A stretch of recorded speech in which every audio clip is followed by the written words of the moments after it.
the problem with fear is that it lies, right? So fear tells you, hey, if you say that to that girl, she's going to know she has you, and she'll never really be attracted to you if she knows how much you attracted to her.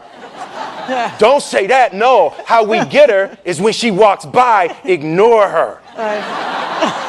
It's like pop it on your shoulder. Fear tells you dumb shit like that, right? So for me, the daily confrontation with fear has become a real practice for me since about 3 years ago. I went skydiving in Dubai, right? And skydiving is a really interesting confront with fear, right? So I gotta stand up. I'm sorry, I gotta stand up. All right. So all your friends, what happens? You go out. I dropped my thing. So what happens is you go out the night before and you take a drink with your friends and somebody says, yeah, we should go skydiving tomorrow. And you go, yeah, we'll go skydiving tomorrow. Yeah. And you go, yeah. And everybody goes, yeah. Right? And you go home and you by yourself, you're like,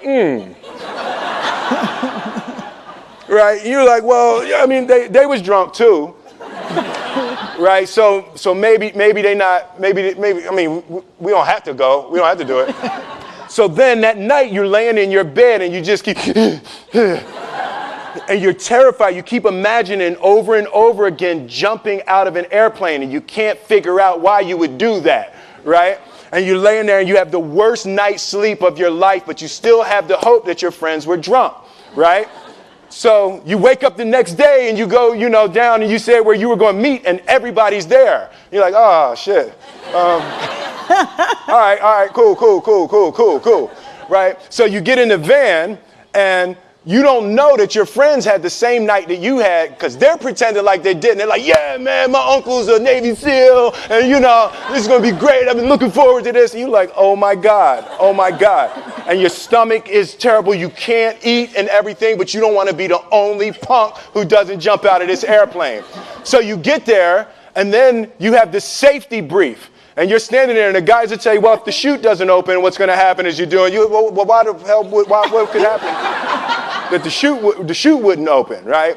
So you do a thing, and what you do is your first jump, you're attached to a guy who is going, he's going to walk you out. So you go, and you get there, and there's an airplane, and nobody's stopping. Everybody's still going. So you get onto the airplane, and you're sitting there, and it's extra because you're sitting on some dude's lap, some stranger. He's sitting on his lap, and it's like, you trying to make small talk. Yeah, man. So you be jumping with people all the time, huh? Right? So, and then you just want to make sure, you got kids, right? You got people you need to see, right? You just want to make sure he's serious, right? So you get in there. So everything's normal. So you fly and you go up to 14,000 feet, and somebody opens the door. And in that moment, you realize you've never been in a freaking airplane with the door open. Right? Terror. Oh, sorry, I'm spitting. Oh, sorry.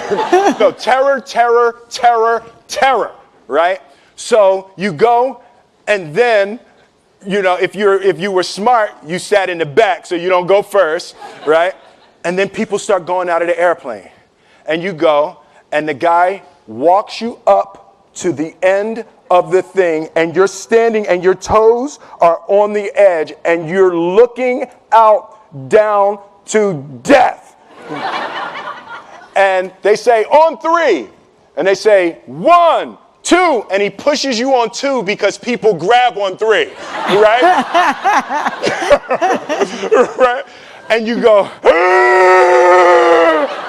and you fall out of the airplane, and in 1 second, you realize that it's the most blissful experience of your life. You're flying, right? It doesn't feel like falling, right? It's like you actually are kind of held a little bit by the wind, and then you start falling, and there's zero fear. You realize that the point of maximum danger is the point of minimum fear. It's bliss. It's bliss. And the lesson for me was, why were you scared in your bed the night before? What do you need that fear for?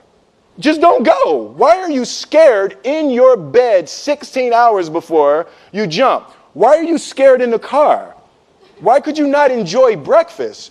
What did you need that? The fear is fear of what? You're nowhere even near the airplane. Everything up to the stepping out, there's actually no reason to be scared. It only just ruins your day.